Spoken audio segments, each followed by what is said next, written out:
This is Sean Hemingway. Introduction. In November 1956, the management of the Ritz Hotel in Paris convinced Ernest Hemingway to repossess 2 small steamer trunks that he had stored there in March 1928.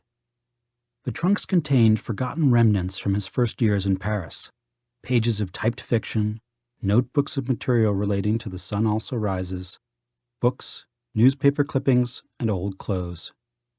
To bring this precious cargo home to the finca in Cuba, on their transatlantic voyage aboard the Ile-de-France, Ernest and his wife Mary purchased a large Louis Vuitton steamer trunk. I recall as a child seeing that trunk in my godmother Mary's apartment in New York, and I can still remember its smart leather trim with brass fittings, pervasive Louis Vuitton logo, and the gold embossed initials, E.H. The trunk itself was easily big enough for me to fit into, and it filled me with wonder at the grand, adventurous life my grandfather led. Hemingway may well have had earlier inklings of writing a memoir about his early years in Paris, such as during the long recuperation after his near-death plane crashes in Africa in 1954. But his reacquaintance with this material, a time capsule from that seminal period in his life, stirred him to action. In the summer of 1957, he began work on the Paris Sketches, as he called the book. He worked on it in Cuba and in Ketchum, and even brought it with him to Spain in the summer of 1959, and to Paris in the fall of that same year. By November 1959, Hemingway had completed and delivered to Scribner's a draft of a manuscript that lacked only an introduction and the final chapter. A Moveable Feast, published posthumously in 1964, concerns the author's time in Paris from 1921 to 1926. Careful study of the manuscripts for A Moveable Feast reveals that relatively little material was reused from Hemingway's early papers and manuscripts. Of particular note is the chapter on the poet Cheever Dunning, which can be directly linked to a very early draft of the story that Hemingway describes in a letter to Ezra Pound dated October 15, 1924. Additionally, parts of a chapter Ford Madox Ford in The Devil's Disciple were culled from material that Hemingway excised from The Sun Also Rises and had rediscovered in the notebooks he found in the trunks at the Ritz. While A Moveable Feast is the first and most complete posthumously published book by Ernest Hemingway, Mary Hemingway states in her editor's note that the book was finished in the spring of 1960, when he had completed another round of edits to the manuscript at the finca. In actuality, the book was never finished in Hemingway's eyes.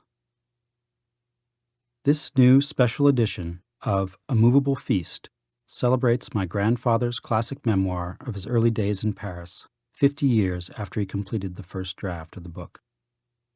Presented here for the first time is Ernest Hemingway's original manuscript text as he had it at the time of his death in 1961. Although Hemingway had completed several drafts of the main text in prior years, he had not written an introduction or final chapter to his satisfaction, nor had he decided on a title. In fact, Hemingway continued to work on the book at least until April of 1961. During the nearly 3 years between the author's death and the first publication of A Moveable Feast in the spring of 1964, significant changes were made to the manuscript by the editors, Mary Hemingway and Harry Bragg of Scribner's. A small amount of material that Hemingway had intended to include was deleted, and other material that he had written for the book but had decided not to include, notably the chapter entitled Birth of a New School, a large section of the chapter on Ezra Pound, now entitled Ezra Pound and the Measuring Worm, and a large section of the final chapter, previously entitled There Is Never Any End to Paris, and now renamed Winters in Schruns, was added. The introductory letter by Ernest Hemingway in A Moveable Feast was actually fabricated by Mary Hemingway from manuscript fragments, and thus has been left out of this edition. Likewise, the editors changed the order of some of the chapters.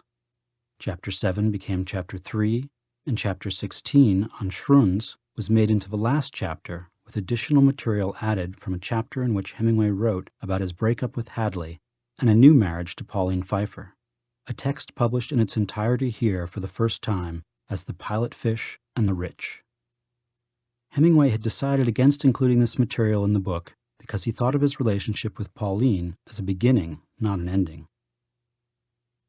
The 19 chapters of A Moveable Feast published here are based on a typed manuscript with original notations in Hemingway's hand, the last draft of the last book that he ever worked on. The actual manuscript is in the Ernest Hemingway collection at the John F. Kennedy Library in Boston, Massachusetts, the primary repository for all of Hemingway's manuscripts. Although this manuscript lacks a final chapter, I believe that it provides a truer representation of the book my grandfather intended to publish. A number of relatively minor editorial changes were also made to the published edition of A Moveable Feast, changes that I strongly doubt would have been attempted by the editor had she required the author's approval. These changes have been reinstated. The most significant of them, I think, is the changing in many places of Hemingway's use of the second person in the narrative, evident from the very first paragraph of Chapter 1, and then throughout the book. This intentional and carefully conceived narrative device gives the effect of the author speaking to himself, and subconsciously, through the repetition of the word you, brings the reader into the story. A particularly egregious edit was made to the foreword to Chapter 17 on F. Scott Fitzgerald.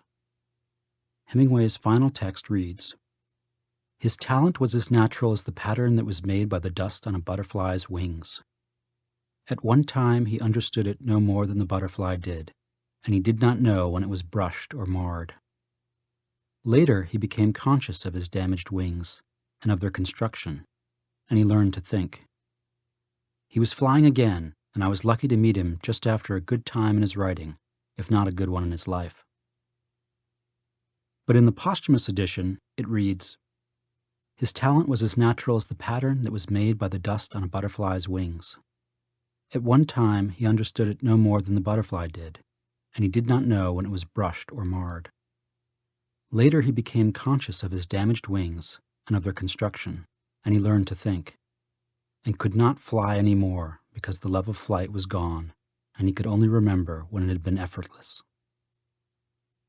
It is clear that the editors culled this text from an earlier draft discarded by Hemingway, but this kind of editorial decision, which casts Fitzgerald in a less sympathetic light than Hemingway's final version, seems completely unwarranted.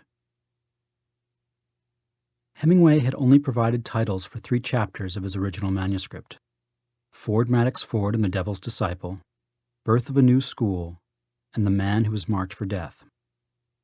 The titles from the first publication have been retained, except as noted above, for the clarity of the reader familiar with the book. Likewise, I have provided titles for the additional, previously unpublished sketches. There was a great deal of material that Hemingway wrote for A Moveable Feast that he decided to leave out, acting by the old rule that how good a book is should be judged by the man who writes it, by the excellence of the material that he eliminates. At least 10 additional chapters were composed for the book, each in varying stages of completion, and these have been included in this special edition as a separate section after the main text. None of these chapters were finished to the author's satisfaction and must be regarded as incomplete. Some of the chapters were written and rewritten in 2 drafts, and others are preserved in only a single handwritten first draft. As a corpus, I think that most readers will agree they provide a most interesting supplement to the book. The chapters of A Moveable Feast do not follow a strict chronological order. Similarly, I have organized the additional chapters with a slightly idiosyncratic logic. Birth of a New School comes first, because this chapter was already included in the first publication of the book, where the editors had placed it between Ford Madox Ford and the Devil's Disciple, and With Pasquin at the Dome. Hemingway wrote 2 different possible endings for this chapter, which were edited and partially conflated by the editors of A Moveable Feast. Both endings are provided here as Hemingway wrote them. Likewise, Ezra Pound in his Bel Esprit is material that was published in A Moveable Feast but had been written as a separate chapter, and in fact was cut by Hemingway. On Writing in the First Person is next because it is quite different from all the other pieces. It focuses on writing rather than a particular remembrance, and as a piece about process, seems more appropriate at the beginning than at the end. While incomplete, it offers insight into the process of writing and pokes fun at the so-called detective school of literary criticism. Most young writers write fiction from their own experience, but Hemingway, as he intimates in this brief sketch, culled a great deal of material from other first-hand and second-hand sources. For example, he writes about interviewing soldiers from World War I, and his mastery of historical fiction is never more evident than in his novel, A Farewell to Arms, where he has recreated the retreat of Caporetto so accurately that one would not believe he had not been at the battle. Secret Pleasures is a story about Ernest wearing his hair long and deciding with Hadley to grow their hair to the same length. Most likely, it is based primarily on the winter of 1922 to 1923, when they were at Chambly-sur-Montreux, Switzerland, not Schruns, Austria, and is a case where Hemingway has altered the facts to improve the story. The sketch, only preserved in a single handwritten draft, is audacious for its intimate portrayal of the author and his wife, and recalls certain passages in Hemingway's posthumous novel, The Garden of Eden. It gives a particularly vivid impression of Ernest Hemingway as a young professional, with one good suit and one pair of dress shoes, who needed to observe the social conventions and dress code of his job as a journalist. The length that one cuts one's hair remains a theme that resonates with young people today as they get their start in life. Hemingway conveys the complexity of motivations and assumptions in the simple act of growing his hair out. Transitioning to his new bohemian lifestyle as a full-time writer of fiction, saving money both by not cutting his hair and not going out to the fashionable quarter because of his bohemian appearance, how this allowed him to focus on his writing, his journalist colleagues' disdainful impressions contrasted with the completely different cultural associations of long hair for Japanese men whom Hemingway met at Ezra Pound's studio, and whose long, straight black hair Hemingway admired. From this practical and anti-establishment act grows the idea that he and Hadley wear their hair at the same length as a kind of secret pleasure shared between them. Hemingway comically contrasts the scene in Paris with that in Schruns, where the local barber assumes that Hemingway is following the new Paris fashion, and consequently encourages other customers to take up the style. A Strange Fight Club is a story about a little-known Canadian boxer named Larry Gaines and his irregular training at the Stade Anastasie, a dance hall restaurant in a tough part of Paris, where fights were held as dinner-time entertainment and the fighters acted as waiters. It is an unusual portrait of Paris life in the 1920s and reveals the pugilistic side of Ernest Hemingway, who enjoyed boxing himself and often covered important fights as a journalist. Hemingway, as when he spars with Ezra Pound in his studio, casts himself as the authority, which he displays to the reader through his careful assessment of Larry Gaines's inexperienced moves. The Acrid Smell of Lies is an unflattering portrait of Ford Madox Ford, whose breath was fouler than the spout of any whale. Hemingway's intense dislike of Ford has long puzzled biographers, especially given Ford's often glowing praise in print of Hemingway's writing and the opportunities that Ford gave Hemingway as an assistant editor of a transatlantic review. According to one theory, their falling out was the result of a dispute over money. In this sketch, Hemingway ascribes his unreasonable antipathy toward Ford as his own inability to listen to Ford's constant lying. The Education of Mr. Bumby is a sketch preserved in just one handwritten draft, in which Ernest and his son Jack, whose nickname was Bumby, join F. Scott Fitzgerald for a drink at a neutral cafe in Paris. The piece adds another example to Hemingway's portrayal of Fitzgerald's problems with drinking and his wife Zelda's jealousy over his writing. After telling Fitzgerald stories about World War I, Hemingway mentions to Bumby that their friend, André Masson, was damaged by the war, but went on to lead a productive life as a painter. Masson served in the Great War for 2.5 years until 1917, when he was wounded in the chest and suffered depression afterward. Masson shared with Juan Miró a Paris studio, which Hemingway visited on a number of occasions. Hemingway acquired 3 forest landscapes by Masson, all of which hang in the Hemingway room at the John F. Kennedy Library. And knowing that Masson was deeply affected by the war, may explain something of their haunting effect. Scott and His Parisian Chauffeur is more a story about F. Scott Fitzgerald than about Paris. It takes place in America after a Princeton football game that the Fitzgeralds and Hemingways attended together in the fall of 1928. One can see why Hemingway decided to leave it out, as it falls outside the general chronological parameters of the book. However, the black humor and automotive theme make the sketch a fine sequel to Ernest's earlier chapter on the drive with Fitzgerald from Lyon to Paris in his hoodless Renault, amplifying Hemingway's portrayal of Scott's complicated tragedies, generosities, and devotions. To judge from the manuscripts, the most difficult part of writing A Moveable Feast for Ernest Hemingway was coming to terms with his betrayal of Hadley with Pauline and the end of that first marriage. In a way, this would have been a logical ending to the book, and one can see why Mary Hemingway decided on it for the ending. However, Hemingway, after writing a chapter about it, included in this edition as The Pilot Fish and the Rich, decided it was not the ending he wanted, since he considered his marriage to Pauline a beginning, and this ending clearly left the heroine of the book, Hadley, abandoned and alone. What is worse is that only a part of The Pilot Fish and the Rich was incorporated into the last chapter of A Moveable Feast in the 1964 edition. The remorse that Hemingway expresses and the responsibility that he accepts for the breakup, as well as the unbelievable happiness that he had with Pauline, was cut out by the editors. For the first time, listeners of this edition have the full text to consider as Hemingway wrote it. The extensive edits Mary Hemingway made to this text seem to have served her own personal relationship with the writer as his fourth and final wife, rather than the interests of the book or of the author, who comes across in the posthumous first edition as something of an unknowing victim, which he clearly was not.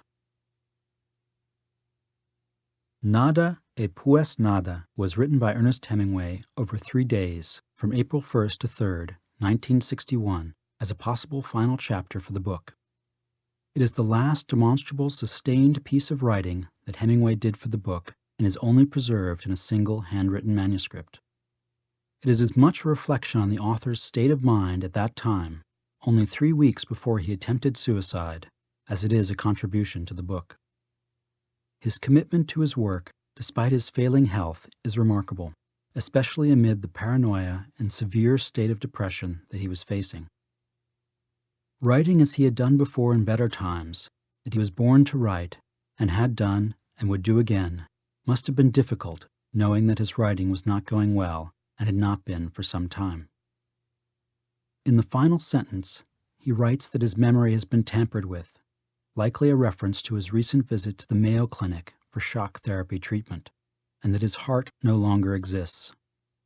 As Hemingway's Spanish Civil War time friend Antoine de Saint-Exupéry observed in his book Le Petit Prince, it is only with the heart that we can see rightly, as the essence of things is not visible to the eye. Hemingway's expression of despair is a sad portent of the end for him, which came by his own hand less than 3 months later. In a letter written to Charles Scribner, Jr. on April 18, 1961, but never mailed, Hemingway writes that he is unable to finish the book as he had hoped and suggests publishing it without a final chapter. He mentions that he has been trying to write an ending for over a month. The false starts and endings included in the fragments section of this volume probably belong to this time. He also provides a long list of tentative titles for A Moveable Feast. Hemingway had a habit of writing out lists of possible titles for his books, from as early as his 1920s collection, In Our Time. Some names were frivolous and some were serious, and he often liked to say that the Bible was the best source for finding titles. At first glance, the list of titles Hemingway drew up at this time seems awful and may have been an indication of how much his mind was deteriorating. They include The Part Nobody Knows, To Hope and Write Well, the Paris Stories, To Write It True, Good Nails Are Made of Iron, To Bite on the Nail, Some Things as They Were, Some People and the Places, How It Began, To Love and Write Well, It is different in the ring. And my personal favorite, How Different It Was When You Were There. The title that he tentatively settled on was The Early Eye and the Ear, How Paris Was in the Early Days. This last title sounds a bit like a medical textbook that could have belonged to his father. In seriousness, though, I think that Hemingway was trying to get at what he believed were key facets of his writing technique with this title. The eye, a term usually used in the connoisseurship of fine art, draws an interesting comparison between writing and painting, a subject that Hemingway discusses in A Moveable Feast, especially his learning from the paintings of Cézanne. Hemingway first developed his eye, his ability to discern the gold from the dross and turn his observations into prose, in Paris in the 1920s. The ear, which we think of as more pertinent to musical composition, is clearly important to creative writing. Hemingway's writing typically reads well when spoken aloud. When complete, his writing is so tight that every word is integral, like notes in a musical composition. In his early years in Paris, he learned about the value of rhythm and repetition in writing from Gertrude Stein and especially James Joyce, whose masterpiece Ulysses, published by Sylvia Beach at Shakespeare & Company, is an extraordinary virtuoso display of English prose that comes alive when read aloud. The early eye and the ear gets at the need to hone your craft, something Hemingway truly believed in and worked at all his life. It implies talent, for you must have a good eye and a good ear to begin with if you are to be successful. But it also suggests that you need experience to develop your abilities as a writer, and Paris at that time for Ernest Hemingway was the perfect place to do this.